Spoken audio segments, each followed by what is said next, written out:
ಅಕ್ಕಿ ರೊಟ್ಟಿನ ಕವರ್ ಮೇಲೆ ಈ ರೀತಿ ತಟ್ಟಿ ಬೇಯಿಸಿದರೆ ಹೇಗೆ ಬರುತ್ತೆ, ಎಷ್ಟು ಮೃದುವಾಗಿ ಬರುತ್ತೆ. ಜೊತೆಗೆ ಅದೇ ಹಿಟ್ಟನ್ನು ನಾವು ಚಪಾತಿ ಥರ ಲಟ್ಟಿಸಿ ಮಾಡಿದರೆ ಯಾವ ರೀತಿ ಬರುತ್ತೆ ಎಲ್ಲ ಡೀಟೇಲ್ಸ್ ಆಗಿ ನೋಡ್ಕೊಂಡು ಬರೋಣ.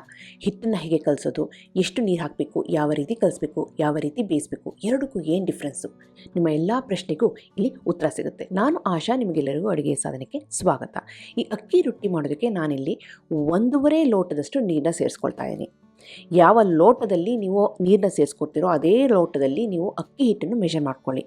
1.5 ಲೋಟಕ್ಕೆ ನಾನಿವಾಗ ರುಚಿಗೆ ತಕ್ಕಷ್ಟು ಉಪ್ಪನ್ನು ಹಾಕಿ ಈ ರೀತಿ ಕುದಿಯೋಕ್ಕೆ ಇಟ್ಟಿದ್ದೀನಿ. ಒಂದು ಸಾರಿ ಈ ರೀತಿ ಕುದೀತಿದೆ ಅಂದಾಗ ಸ್ಟವ್ನ ಆಫ್ ಮಾಡಿಬಿಟ್ಟು ಎಷ್ಟು ನೀರನ್ನ ತೊಗೊಂಡಿದ್ರು ಅಷ್ಟೇ ಹಿಟ್ಟನ್ನ ನಾನಿಲ್ಲಿ ಸೇರಿಸ್ತಾ ಇದ್ದೀನಿ. 1.5 ಲೋಟ ನೀರಿಗೆ 1.5 ಲೋಟ ಅಕ್ಕಿ ಹಿಟ್ಟು. ಸ್ಟವ್ನ ಆಫ್ ಮಾಡಿದ್ದೀನಿ, ನಾನು ತೋರಿಸ್ತಾ ಇದ್ದೀನಿ. ಈಗ ಸ್ಟವ್ನ ಆಫ್ ಮಾಡಿದ ಮೇಲೆ ಆ ಬಿಸಿ ನೀರಿನಲ್ಲಿ ಇವಾಗ ಅಕ್ಕಿ ಹಿಟ್ಟನ್ನ ಚೆನ್ನಾಗಿ ಮಿಕ್ಸ್ ಮಾಡ್ತಾ ಇದ್ದೀನಿ. ಈಗ ನೋಡಿದ್ರೆ ಅಕ್ಕಿ ಹಿಟ್ಟು ಉದುದ್ರಾಗಿದೆ, ಪ್ರಾಬ್ಲಮ್ ಏನಿಲ್ಲ. ಎಲ್ಲ ಚೆನ್ನಾಗಿ ಮಿಕ್ಸ್ ಆದಮೇಲೆ ಮುಚ್ಚಿಬಿಟ್ಟು ಒಂದು 5 ನಿಮಿಷ ಹಾಗೆ ಇಡೋಣ. ಆ ಬಿಸಿ ಆವಿನಲ್ಲಿ ಅಕ್ಕಿ ಹಿಟ್ಟು ಸ್ವಲ್ಪ ಲೈಟಾಗಿ ಬೆಂದ್ಕೋಬೇಕು. ಬಿಸಿ ನೀರಿಗೆ ಹಾಕಿ ಅಕ್ಕಿ ಹಿಟ್ಟನ್ನ ಹಾಕಿ ಮತ್ತೆ ನಾವು ಬೇಯಿಸಿದ್ರೆ ಅಕ್ಕಿ ರೊಟ್ಟಿನ ಲಟ್ಸೋಕ್ಕೆ ಅಥವಾ ತಟ್ಟಕ್ಕೂ ಆಗೋದಿಲ್ಲ. ಜೊತೆಗೆ ಬೇಯಿಸಿದಾಗ ರುಚಿನೂ ಸಹ ಸರಿಯಾಗಿ ಬರೋದಿಲ್ಲ. ಹಾಗಾಗಿ ಆವಿನಲ್ಲಿ ಸ್ವಲ್ಪ ಬೇಕಷ್ಟೇ. ಈಗ ಎಲ್ಲ ಚೆನ್ನಾಗಿ ಆರಿದ ಮೇಲೆ ನಾನು ಚೆನ್ನಾಗಿ ಇದನ್ನ ಕಲಸಿ ಮಿಕ್ಸ್ ಮಾಡಿ ಈ ರೀತಿ ಕಲಸಿಟ್ಕೊಂಡಿದ್ದೀನಿ. ಈಗ ಅಕ್ಕಿ ರೊಟ್ಟಿಗೆ ಹಿಟ್ಟು ರೆಡಿಯಾಗಿದೆ. ಸೇಮ್ ಪ್ರಮಾಣದಲ್ಲಿ ನೀರನ್ನ ಸೇರಿಸ್ಕೋಬೇಕು. ನೀರನ್ನ ಎಷ್ಟು ಹಾಕ್ಕೊಳ್ತೀರೋ ಅಷ್ಟೇ ಹಿಟ್ಟನ್ನು ಹಾಕ್ಕೊಂಡು ಈ ರೀತಿ ಬಿಸಿ ನೀರಿನಲ್ಲಿ ಚೆನ್ನಾಗಿ ಮಿಕ್ಸ್ ಮಾಡಿ ಆಮೇಲೆ ಆವಿನಲ್ಲಿ ಬೆಂದ ಮೇಲೆ ಈ ರೀತಿ ನಾನು ಉಂಡೆ ಮಾಡ್ಕೊಂಡು ರೆಡಿ ಮಾಡ್ಕೊಂಡಿದ್ದೀನಿ. ಇವತ್ತು 2 ರೀತಿಯಲ್ಲಿ ಅಕ್ಕಿ ರೊಟ್ಟಿನ ತಟ್ಟೋದು ಲಟ್ಸೋದು ತೋರಿಸ್ತಾ ಇದ್ದೀನಿ. ಒಂದು ಮಲೆನಾಡಲ್ಲಿ ನಾವು ಮಾಡ್ತೀವಲ್ಲ ಆ ರೀತಿ ಕವರ್ ಮೇಲೆ ಸ್ವಲ್ಪ ನೀರನ್ನ, ಅಂದರೆ ಯಾವುದೇ ಕವರ್ ಅಂಗಡಿಯಲ್ಲಿ ಸಾಮಾನು ತರ್ತೀರ ನೋಡಿ ಅದೇ ಕವರ್ ಅದು ಸಾಕು, ಸ್ವಲ್ಪ ತೆಳ್ಳಗಿದ್ರೆ ಒಳ್ಳೆಯದು. ಅದ್ರ ಮೇಲೆ ಸ್ವಲ್ಪ ನೀರನ್ನ ಚಿಮುಕ್ಸ್ಕೊಂಡು ಈ ಅಕ್ಕಿ ಹಿಟ್ಟನ್ನು ಈ ರೀತಿ ಮೊದಲು ಬಟ್ಟಲಾಗಿ ನಾನು ಮಾಡ್ಕೊಳ್ತಾ ಇದ್ದೀನಿ. ಏನಕ್ಕೆ ಅಂದರೆ ಅದು ಸೈಡ್ನಲ್ಲಿ ಸಡನ್ನಾಗಿ ನಾವು ತಟ್ಟಕ್ಕೆ ಶುರು ಮಾಡಿದಾಗ ಅದು ಸೀಲ್ ಬಿಟ್ಕೋಬಾರ್ದು ಅಂತ. ಆಮೇಲೆ ಕೈನ ಸ್ವಲ್ಪ ಲೈಟಾಗಿ ಒದ್ದೆ ಮಾಡಿಕೊಂಡು ಈ ರೀತಿ ನಾವು ತಟ್ಕೊಂಡು ಹೋಗೋದಷ್ಟೇ. ಇದನ್ನು ನಾವು ಹಾಸನ ಸೈಡ್ನಲ್ಲಿ ಹೀಗೆ ಮಾಡೋದು. ಅಕ್ಕಿ ರೊಟ್ಟಿನ ಕೈನಲ್ಲಿ ತಟ್ತೀವಿ. ಎಷ್ಟು ತೆಳ್ಳಗೆ ಬೇಕಾದ್ರೆ ತಟ್ಬೋದು. ಕವರ್ನ ಸ್ವಲ್ಪ ಲೈಟಾಗಿ ಒದ್ದೆ ಮಾಡ್ಕೋಬೇಕು, ಜಾಸ್ತಿ ನೀರನ್ನ ಹಾಕೋಬಾರ್ದು. ಸ್ವಲ್ಪ ಅದು ಮಾಡ್ತಾ ಪ್ರಾಕ್ಟೀಸ್ ಬರುತ್ತೆ. ಈಗ ಅದನ್ನ ತಟ್ಟಿ ರೆಡಿ ಮಾಡ್ಕೊಂಡಿದ್ದೀನಿ. ಇಲ್ಲಿ ಕಾವಲಿ ಚೆನ್ನಾಗಿ ಕಾದಿದೆ, ಫ್ಲೇಮ್ ಹೈಯಲ್ಲೇ ಇದೆ. ರೊಟ್ಟಿ ಬೇಯಿಸ್ಬೇಕಾದ ಮಾತ್ರ ಮೊದಲು ಕಾವಲಿ ಚೆನ್ನಾಗಿ ಕಾದಿರಬೇಕು, ಆಮೇಲೆ ಫ್ಲೇಮ್ ಹೈಯಲ್ಲೇ ಇರಬೇಕು. ಮತ್ತೆ ಕೈನ ಲೈಟಾಗಿ ಒದ್ದೆ ಮಾಡಿಕೊಂಡು ಕವರ್ನ ಮೆತ್ತಗೆ ತೆಗೆದುಬಿಟ್ಟು ತೆಳ್ಳಗೆ ತಟ್ಟಿರೋ ಅಂತಹ ಈ ರೊಟ್ಟಿನ ತವ ಮೇಲೆ ಈ ರೀತಿ ಹಾಕ್ತಾಯಿದ್ದೀನಿ. ಇದರಲ್ಲಿ ತೇವಾಂಶ ಇರೋದ್ರಿಂದ ಇದು ಸ್ವಲ್ಪ ಡ್ರೈ ಆಗೋ ಚಾನ್ಸಸ್ ಕಡಿಮೆ. ಈಗ ಮುಚ್ಚಿಬಿಟ್ಟು ಫ್ಲೇಮನ್ನು ಹೈಯಲ್ಲೇ ಇಟ್ಕೊಂಡು ಇದನ್ನು ಬೇಯಿಸ್ತಾ ಇದ್ದೀನಿ. ಒಂದು ಸಾರಿ ಇದು ಈ ರೀತಿ ಬೆಂದಿದೆ ಅಂದಾಗ ಮತ್ತೆ ನಾನು ತಿರುವು ಹಾಕಿ 2 ಸೈಡು ಸಹ ಚೆನ್ನಾಗಿ ಬೇಯಿಸ್ತಾ ಇದ್ದೀನಿ. ಈ ರೊಟ್ಟಿ ಹಿಟ್ಟನ್ನು ಹೇಗೆ ಕಲಿಸ್ಕೊಳ್ತೀವಿ ಅದು ತುಂಬಾ ಮುಖ್ಯ. ಒಂದಕ್ಕೆ ಒಂದು ನೀರು ಕರೆಕ್ಟಾಗಿರುತ್ತೆ. ಅಕಸ್ಮಾತ್ ಕೆಲವು ಸಾರಿ ಅಕ್ಕಿ ಹಿಟ್ಟಿಗೆ ಸ್ವಲ್ಪ ನೀರು ಜಾಸ್ತಿ ಬೇಕಾಗುತ್ತೆ, ಕಡಿಮೆ ಬೇಕಾಗುತ್ತೆ, ಪ್ರಾಬ್ಲಮ್ ಏನಿಲ್ಲ. ಒಂದು ಸಾರಿ ನಿಮಗೆ ನೀರು ಕಲಸಾದ್ಮೇಲೆ ನೀರು ಬೇಕು ಅಂದರೆ ಸ್ವಲ್ಪ ನೀರನ್ನ ಸೇರಿಸ್ಕೋಬೋದು. ಇಲ್ಲ ಅಕ್ಕಿ ಹಿಟ್ಟು ಬೇಕು ಅಂದರೆ ಸ್ವಲ್ಪ ಅಕ್ಕಿ ಹಿಟ್ಟನ್ನ ಸೇರಿಸ್ಕೋಬೋದು, ಹೆಚ್ಚು ಕಡಿಮೆ ಮಾಡ್ಕೋಬೋದು. ಆದರೆ ಬೇಸಿಕ್ಕಾಗಿ ಒಂದಕ್ಕೆ ಒಂದು ನೀರನ್ನ ಹಾಕ್ಕೊಂಡು ಈ ರೀತಿ ನಾವು ಕಲಿಸ್ಕೋಬೇಕಾಗುತ್ತೆ.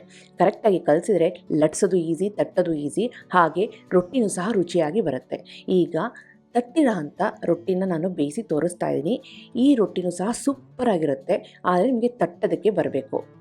ತಟ್ಟೋದಕ್ಕೆ ಬರಲ್ಲ ಅಂದರೆ ಪರವಾಗಿಲ್ಲ, ನಾನು ಲಟ್ಸೋದು ಹೇಗೆ ಅಂತ ನಾನು ಇನ್ನೊಂದು ಮೆಥಡ್ನ ನಿಮಗೆ ತೋರಿಸ್ತೀನಿ. ಈಗ ನೋಡಿ, ತಟ್ಟಿ ಬೇಯಿಸಿರೋಂಥ ಅಕ್ಕಿ ರೊಟ್ಟಿನೂ ತುಂಬಾ ಮೃದುವಾಗಿರುತ್ತೆ, ಹಾಗೆಯೇ ಹೊರಗಡೆ ಗರಿಗರಿಯಾಗಿರುತ್ತೆ.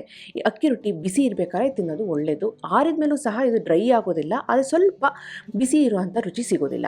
ಬಿಸಿ ಅಕ್ಕಿ ರೊಟ್ಟಿ ಸೂಪರಾಗಿ ರೆಡಿಯಾಗಿದೆ. ತಟ್ಟಿ ರೆಡಿ ಮಾಡಿರೋಂಥ ಅಕ್ಕಿ ರೊಟ್ಟಿ ಮಲೆನಾಡು ಸ್ಟೈಲ್ನಲ್ಲಿ. ಇದು ಸಹ ಸಾಫ್ಟಾಗಿ ತೆಳ್ಳಗೆ ಇದೆ. ಈ ರೀತಿ ಓಪನ್ ಮಾಡಿದ್ರೆ ಉಬ್ಬಿರುತ್ತೆ, ಲೇಯರ್ ಆಗಿ ಬರುತ್ತೆ. ಈಗ ನಿಮಗೆ ಅಕ್ಕಿ ರೊಟ್ಟಿನ ಕೈನಲ್ಲಿ ಒದ್ದೆ ಮಾಡಿಕೊಂಡು ತಟ್ಟೋದಕ್ಕೆ ಬರಲ್ಲ ಅಂದರೆ ಪ್ರಾಬ್ಲಮ್ ಏನಿಲ್ಲ. ಈ ರೀತಿ ನೀವು ಚಪಾತಿ ಹಿಟ್ಟನ್ನು ಹೇಗೆ ಲಟ್ಟಿಸ್ತಿರೋ ಅದೇ ರೀತಿಯೂ ಸಹ ನಾವು ಅಕ್ಕಿ ಹಿಟ್ಟನ್ನು ಸಹ ಲಟ್ಟಿಸ್ಬೋದು. ಒಂದೇ ಹಿಟ್ಟು ಇದೇ ರೀತಿ ಕಲಿಸ್ಕೊಳ್ಳೋದಷ್ಟೇ. ಫಸ್ಟು ಲೈಟಾಗಿ ಕೈನಲ್ಲಿ ಈ ರೀತಿ ತಟ್ಕೊಬಿಟ್ಟು ಆಮೇಲೆ ನಾವು ಹೀಗೆ ಚಪಾತಿನ ಹೇಗೆ ನಾವು ಲಟ್ಟಿಸ್ತೀವೋ ಅದೇ ರೀತಿ ಲಟ್ಟಿಸ್ಕೊಂಡು ಹೋಗೋದಷ್ಟೇ. ಹಿಟ್ಟನ್ನು ಕರೆಕ್ಟಾಗಿ ಕಲಿಸಿರೋದ್ರಿಂದ ಸೀಲ್ ಬಿಡೋದು ತುಂಬ ಚಾನ್ಸಸ್ ಕಡಿಮೆ. ಅಕಸ್ಮಾತ್ ಸೀಟ್ ಬಿಟ್ಟರೂ ಪರವಾಗಿಲ್ಲ, ನಾವು ಸೈಡಲ್ಲಿ ಸ್ವಲ್ಪ ಕವರ್ ಮಾಡ್ಕೊಂಡು ಹೋಗ್ಬೋದು. ನಾನು ಮೊದಲೇ ಹೇಳಿದೆ, ಅಕ್ಕಿ ಹಿಟ್ಟನ್ನು ಯಾವ ರೀತಿ ಕಲಿಸ್ತೀವಿ ಅದ್ರ ಮೇಲೆ ನಮಗೆ ಅಕ್ಕಿ ರೊಟ್ಟಿ ರಿಸಲ್ಟ್ ಸಿಗುತ್ತೆ. ಈಗ ನಾನು ಚೆನ್ನಾಗಿ ಲಟ್ಟಿಸ್ಕೊಂಡು ರೆಡಿ ಮಾಡ್ಕೊಂಡಿದ್ದೀನಿ. ಲಾಸ್ಟಿಗೆ ಫೈನಲಾಗಿ ಕರೆಕ್ಟಾಗಿ ರೌಂಡ್ ಶೇಪ್ ಬರಲಿ ಅಂತ ದೊಡ್ಡ ಪ್ಲೇಟನ್ನು ಈ ರೀತಿ ಮುಚ್ಚಿಬಿಟ್ಟು ಕಟ್ ಮಾಡಿಬಿಟ್ಟು ಈಗ ಪರ್ಫೆಕ್ಟಾಗಿ ರೌಂಡ್ ಶೇಪ್ನಲ್ಲಿ ಅಕ್ಕಿ ರೊಟ್ಟಿನ ರೆಡಿ ಮಾಡ್ಕೊಂಡಿದ್ದೀನಿ. ಈಗ ಇದಕ್ಕೆ ನಾವು ಹಿಟ್ಟು ಹಾಕಿ ನಾವು ಬೇಯಿಸಿರೋದ್ರಿಂದ ಇದನ್ನು ಬೇಯಿಸಬೇಕಾದ್ರೆ ಸ್ವಲ್ಪ ನೋಡಿಕೊಂಡು ನಾವು ಬೇಯಿಸ್ಕೋಬೇಕಾಗತ್ತೆ. ಏನಕ್ಕೆ ಅಂತಂದರೆ ಒಂದು ಈ ರೀತಿ ಮುಚ್ಚಿ ಬೇಯಿಸ್ಬೋದು, ಇಲ್ಲ ಅಂದರೆ ಸ್ವಲ್ಪ ಬೆಂದಾದಮೇಲೆ ಲೈಟಾಗಿ ಒದ್ದೆ ಬಟ್ಟೆನಲ್ಲಿ ಹಿಟ್ಟನ್ನು ತೆಗಿಬೋದು. ಎರಡು ರೀತಿಯೂ ಕರೆಕ್ಟಾಗಿರುತ್ತೆ. ಒಂದು ಸಾರಿ ಬಬಲ್ ಬಂದಿದೆ ಅಂದಾಗ ಎರಡೂ ಸೈಡು ತಿರುವು ಹಾಕಿ ಬೇಯಿಸ್ಕೋಬೇಕಾಗುತ್ತೆ. ಇದನ್ನು ಸಹ ಫಸ್ಟ್ ನಾವು ಹೈ ಫ್ಲೇಮಲ್ಲೇ ಬೇಯಿಸ್ಕೋಬೇಕಾಗುತ್ತೆ. ರೊಟ್ಟಿನ ಲೋ ಫ್ಲೇಮಲ್ಲಿ ಬೇಯಿಸಿದರೆ ಅದು ಗಟ್ಟಿಯಾಗಿ ಹೋಗ್ಬಿಡುತ್ತೆ. ಹಾಗಾಗಿ ಫ್ಲೇಮನ್ನು ಹೈನಲ್ಲೇ ಇಟ್ಕೊಂಡು ರೊಟ್ಟಿನ ಬೇಯಿಸಿ ಎಕ್ಸಲೆಂಟಾಗಿ ಬರುತ್ತೆ. ಲಾಸ್ಟಿಗೆ ಬೇಕಾದರೆ ನೀವು ಸ್ವಲ್ಪ ಮೀಡಿಯಮ್ ಫ್ಲೇಮ್ ಮಾಡ್ಕೋಬಹುದು. ಇವಾಗ ಎರಡೂ ಬದಿನೂ ಚೆನ್ನಾಗಿ ಬೆಂದಿದೆ. ಈಗ ಲಾಸ್ಟಿಗೆ ಲೈಟಾಗಿ ನಾವು ಸ್ಪೂನ್ ಹಿಡ್ಕೊಂಡು ಪ್ರೆಸ್ ಮಾಡಿದ್ರೆ ಅದು ಉಬ್ಬಿ ಬರುತ್ತೆ. ಈಗ ನೋಡಿದ್ರೆ ಉಬ್ಬಿರೋ ಅಂಥ ಅಕ್ಕಿ ರೊಟ್ಟಿ ರೆಡಿ. ಎಕ್ಸಲೆಂಟಾಗಿರುತ್ತೆ. ಲಟ್ಸಿರೋದು ಎಕ್ಸಲೆಂಟಾಗಿ ಬರುತ್ತೆ, ತಟ್ಟಿರೋ ಅಂಥದ್ದು ಎಕ್ಸಲೆಂಟಾಗಿ ಬರುತ್ತೆ. ನಿಮಗೆ ಯಾವ ಮೆಥಡ್ ಈಸಿನೋ ಅದನ್ನು ನೋಡಿಕೊಂಡು ನೀವು ಫಾಲೋ ಮಾಡಿ. ಎಲ್ಲಕ್ಕಿಂತ ಮುಖ್ಯವಾಗಿ ಅಕ್ಕಿ ಹಿಟ್ಟನ್ನು ಹೇಗೆ ಕಲಿಸ್ಕೊಳ್ತೀವಿ ಅದು ತುಂಬ ಮುಖ್ಯ. ನಾನು ಮತ್ತೆ ಹೇಳ್ತಾ ಇದ್ದೀನಿ. ಹಾಗಾಗಿ ಅಕ್ಕಿ ಹಿಟ್ಟನ್ನು ಕರೆಕ್ಟಾಗಿ ಕಲಿಸ್ಕೊಂಡ್ರೆ ಲಟ್ಟಿಸು ಸಹ ಮಾಡ್ಬೋದು, ಬಂದರೆ ಕೈನಲ್ಲಿ ತಟ್ಟು ಸಹ ಮಾಡ್ಬೋದು. ನಿಮ್ಗೆ ಇಷ್ಟವಾದ ಮೆಥಡ್ನ ನೀವು ಫಾಲೋ ಮಾಡ್ಬೋದು. ನಿಮಗೆಲ್ಲ ಇವತ್ತಿನ ವೀಡಿಯೋ ಇಷ್ಟ ಆಗಿದೆ ಅಂತ ಅಂದ್ಕೊಂಡಿದ್ದೀನಿ. ಖಂಡಿತವಾಗ್ಲೂ ಟ್ರೈ ಮಾಡಿ ಹೇಗೆ ಬಂತು ಅಂತ ನನ್ನ ಕಮೆಂಟ್ ಸೆಕ್ಷನ್ ದಯವಿಟ್ಟು ತಿಳಿಸಿ. ಹಾಗೆ ನೀವು ಇನ್ನೂ ಅಡುಗೆ ಸಾಧನಕ್ಕೆ ಸಬ್ಸ್ಕ್ರೈಬ್ ಆಗಿಲ್ಲ ಅಂದರೆ ತಡ ಯಾಕೆ, ಈಗಲೇ ಸಬ್ಸ್ಕ್ರೈಬ್ ಆಗಿ ಪಕ್ಕದಲ್ಲಿರುವ ಬೆಲ್ ಬಟನ್ ಕೂಡ ಟಚ್ ಮಾಡಿ. ನಿಮಗೆ ವೀಡಿಯೋ ಇಷ್ಟ ಆಯಿತು ಅಂದರೆ ಲೈಕ್ ಬಟನ್ನ ಕ್ಲಿಕ್ ಮಾಡಿ, ಫ್ರೆಂಡ್ಸ್ ಆ್ಯಂಡ್ ಫ್ಯಾಮಿಲಿ ಜೊತೆ ಶೇರ್ ಮಾಡಿ. ಮತ್ತೊಂದು ಇಂಟ್ರೆಸ್ಟಿಂಗ್ ರೆಸಿಪಿಯೊಂದಿಗೆ ಭೇಟಿ ಆಗ್ತೇನೆ. ಅಲ್ಲಿವರೆಗೆ thank you, bye, see you.